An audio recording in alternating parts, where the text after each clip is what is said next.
Assalamualaikum dan salam sejahtera. Mari kita lihat bahagian kedua pula kepada perbincangan CML kita, ya. Jadi untuk pesakit-pesakit CML ini, penyakit ini sebenarnya datang dalam 3 fasa. Fasa pertama kita panggil chronic phase. Selalunya ia berjalan selama 6 tahun.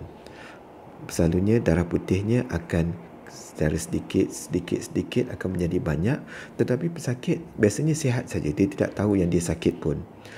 Hanya dapat detect sekiranya kita buat ujian darah putihnya tinggi, tapi pesakit biasa saja, ya. Selepas satu peringkat di mana darah putihnya telah terlalu tinggi ataupun dia sudah mendapat gejala-gejala seperti keletihan ataupun kurang berat badan, kita gambarkan fasanya telah berubah kepada fasa kedua, iaitu accelerated. Sebenarnya sekiranya berlaku accelerated phase ini, ia selalunya berjalan selama 6 bulan sebelum dia pergi ke peringkat ketiga, iaitu blast phase, di mana selnya itu telah bertindak seperti acute leukemia. Selalunya sekiranya blast phase ini berlaku, pesakit hanya ada 6 minggu sahaja untuk bertindak. Dan selalunya sekiranya penyakit ini sudah pergi peringkat blast phase, perawatannya adalah sama dengan AML ataupun ALL, bergantung kepada sel apa yang berlaku ataupun predominant dalam ujian darahnya nanti. Jadi itu kita rujuk kepada perbincangan AML dan ALL, itu untuk topik yang lain pula, ya. Okey, untuk yang kali ini, kalau kita imbas semula daripada bahagian pertama, kita masih ingat yang ATP digunakan sebagai bahan bakar, ya, untuk sel-sel ini terus membesar. Jadi kesemua pesakit CML yang mempunyai Philadelphia kromosom, ia sentiasa membina sel baru yang tidak mati. Sel ini akan sentiasa banyak dan banyak dan banyak. Tetapi kalau kita dapat tahu dari segi molekularnya, kalau kita dapat mendapat molekul untuk bertindak seperti ATP ini, mungkin kita dapat memberikan tindakan pembiakan darah ini. Jadi telah kajian dibuat pada tahun 1990-an dahulu, kita dapati ada ubat yang kita boleh ambil dapat bertindak seperti ATP ataupun bahan bakar kepada pesakit ini untuk membuat sel, tetapi selain daripada ia bertindak jadi apoptosis, sebenarnya sel itu akan dibunuh kerana dia telah mature. Jadi bila dia mature, dia terus pergi ke apoptosis, ya. Jadi sel ini ataupun molekul yang kita pakai ini ialah terkandung dalam ubat yang kita panggil Gleevec. Jadi Gleevec ini masa dia mula dicuba mempunyai tindak balas yang sangat bagus, sehingga pada tahun 2001, ya, ini adalah cover daripada Time Magazine menyatakan bahawa ini adalah future of cancer treatment, ya. Dengan menggunakan tablet saja kita dapat membunuh sel kanser.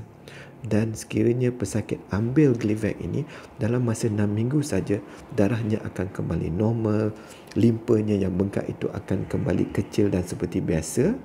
Dan dengan mengambil ubat ini setiap hari tanpa banyak kesan sampingan yang serius, pesakit akan seperti sedia kala semula, seperti dia tidak ada penyakit langsung.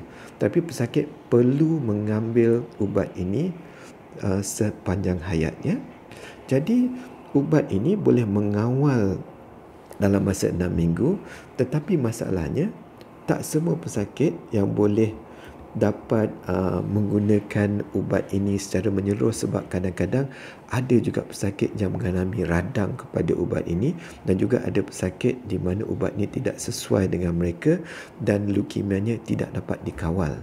Di Malaysia memang kita dapat mengendalikan ubat ini, dan ada NGO yang telah pun memastikan dengan usaha daripada Kementerian Kesihatan dan juga daripada pengeluar ubat Gleevec ini, iaitu Novartis, yang memastikan semua pesakit CML di Malaysia mendapat Gleevec tanpa kos sejak daripada tahun 2001 lagi. Program ini masih lagi berjalan sehingga sekarang, dan saya rasa dalam episod akan datang kita ingin memaparkan usaha daripada NGO tersebut yang kita panggil Max Foundation, dalam bagaimana mereka telah menolong ramai pesakit CML kita. Jadi memang ubat ini ternyata berkesan walaupun walaupun di dalam kohort kita di Malaysia, ini adalah kajian yang saya dan rakan saya buat pada tahun 2012 dulu, di mana lebih 90% daripada pesakit yang telah mengambil Gleevec, mereka kekal di bahagian chronic phase dan boleh hidup seperti biasa selepas 5 tahun. Seperti yang saya cakap tadi, ada kadang-kadang pesakit yang tidak begitu bertuah, ya, mereka mendapat alahan ataupun penyakit mereka tidak dapat dikawal dengan Gleevec, ataupun mereka datang pada peringkat blast phase di mana Gleevec mungkin tidak dapat mengawal penyakit mereka dengan baik. Sekarang kita sudah ada versi kedua Gleevec. Gleevec nama molekulnya ialah imatinib. Kita sudah ada dasatinib, nalotinib, ponatinib dan sebagainya. Ya, dia masih dalam bentuk tablet, tetapi kosnya adalah agak tinggi kalau dibanding dengan Gleevec, dan juga kesan sampingannya mungkin lebih berat. Ya, sekiranya semua ini gagal, kita masih lagi mempunyai option untuk mengadakan pemindahan sumsum tulang kepada pesakit-pesakit CML ini, kerana pemindahan sumsum tulang ini sahajalah dapat menjamin yang penyakit itu sembuh sekiranya tidak ada rejection.